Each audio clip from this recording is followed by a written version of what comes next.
আসসালামু আলাইকুম ওরহমতুল্লাহি বারাকাতুহু। প্রিয় শ্রোতা, আশা করি আপনারা সবাই ভালো আছেন। আমিও আল্লাহর অশেষ রহমতে আলহামদুলিল্লাহ ভালো আছি। প্রিয় শ্রোতা, আমরা শিখতেছি নবী করিম সাল্লাল্লাহু আলাইহি ওয়াসাল্লামের জীবনী।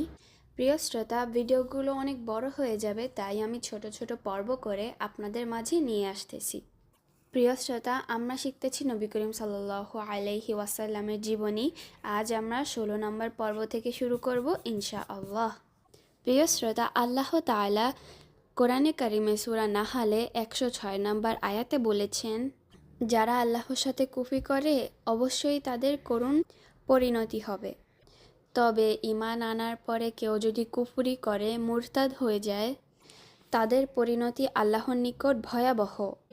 আর ঈমান আনার পর কেউ যদি কাউকে বাধ্য করে কুফরি কালিমা উচ্চারণ করতে, কিন্তু তার অন্তরটা ঈমানে পরিপূর্ণ আছে, তাকে আল্লাহ কোনো পাকড়াও করবেন না।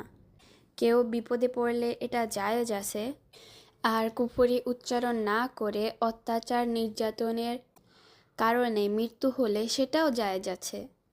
আল্লাহ তাআলা দুইটাই জায়েজ করেছেন, কিন্তু কোনটার সওয়াব বেশি? সহ্য করে অত্যাচার সয়ে যদি মৃত্যু হয়, সেটার সওয়াব বেশি। এটাকে বলা হয় আজিমা। আজিমা অর্থ প্রচণ্ড মনোবলের অধিকারী, যেমন হযরত বিল্লাল রাদিয়াল্লাহু তার প্রমাণ। ঈমানকে বিক্রি করেন নাই, কুফরি উচ্চারণ করেন নাই, কিন্তু আম্মার রাদিয়াল্লাহু কষ্ট সহ্য করতে পারেন নাই, তাই বাঁচার জন্য কুফরি উচ্চারণ করেছেন। তাতে নবী করিম সাল্লাল্লাহু আলাইহি ওয়াসাল্লাম অনুমতি দিয়েছেন। আল্লাহ তাআলাও এলাও করেছেন যে দুটোই জায়েজ আছে।